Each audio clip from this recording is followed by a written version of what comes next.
Көзден ұшса тау таштары жерімден, қарай берем көктіреген тамдарды.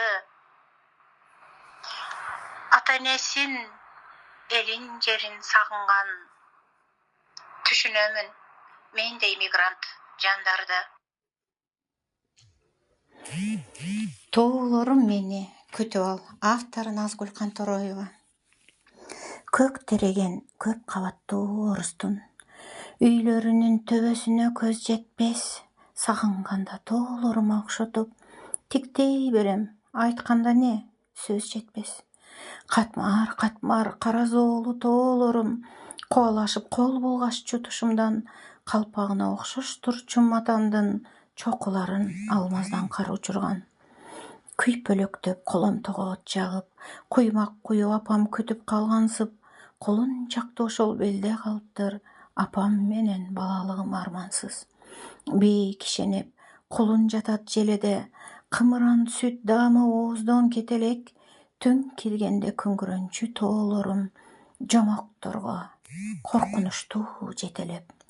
Көзү көкмөк крес күмүш тагынып, амандыгым сурап дайым чокунуп, дини башка, тили башка чүкөдөй орус кемпир күтөт мени отуруп. Күнү түнү Кудайынан тиленип кетпешимди анан сурайт соолугум, суук тиет деп ороп берет мойнума орус жыттуу тарпы кеткен жоолугун.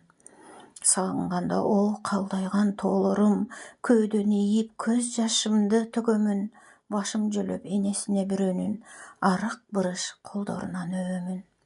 Эх тоолорум, сен да мени сагынсаң, шамалды кууп булутту бир сөгүп ал. Ага болбой сагынч куса кыйнаса, жамгыр менен шолоктоп бир төгүп ал. О тоолорум, караныңдан кагылам, жайын кышын аппак карды жамынган, күтө тургун кези келсе бир күнү кызың барат, тоолор сени сагынган. Сагынганда караныңды тоолорум, тиктей берем көп кабаттуу үйлөрдү. Окуган Назгүл Кантороева.